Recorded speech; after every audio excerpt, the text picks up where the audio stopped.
Selamat pagi anak-anak. Kita masuk lagi pelajaran IPS yang bagian C sekarang, pengaruh interaksi keruangan terhadap kehidupan di negara-negara ASEAN. 1.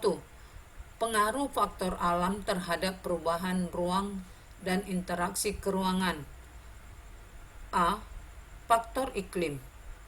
Iklim menjadi panas karena individu sering menebang pohon di hutan hanya untuk kepentingan pribadi, sehingga lapisan ozon menipis, sehingga wilayah bumi lebih panas.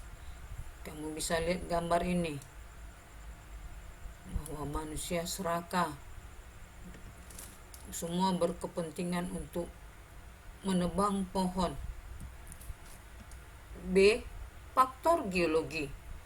Geologi pertambangan menjadi menipis dikarenakan individu membutuhkan barang tambang untuk keperluan mereka. Tambah banyak penduduk yang berpindah ke daerah tersebut, maka semakin menipis geologi pertambangan. C. Faktor ketersediaan sumber daya alam.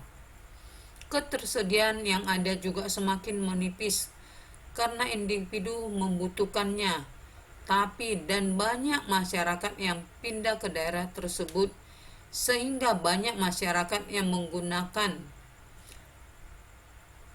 sehingga ketersediaan semakin menipis. 2. Pengaruh perkembangan teknologi terhadap perubahan ruang. A. Teknologi transportasi.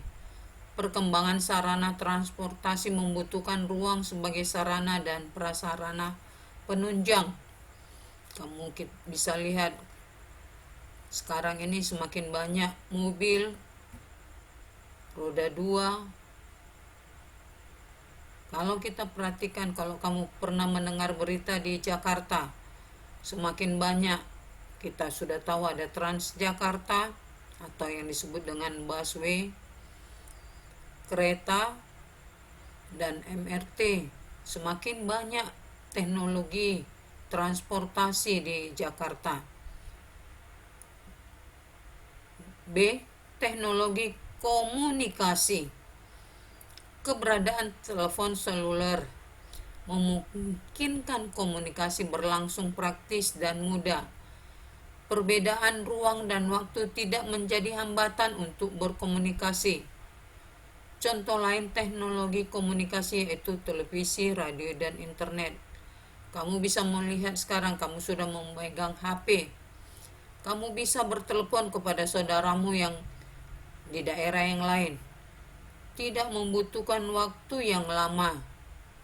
Hanya berapa menit atau detik kamu sudah bisa berkomunikasi. Inilah pengaruh teknologi komunikasi yang terjadi saat ini. Sekarang tugas. Sebutkan penyebab terjadinya global warming. 2.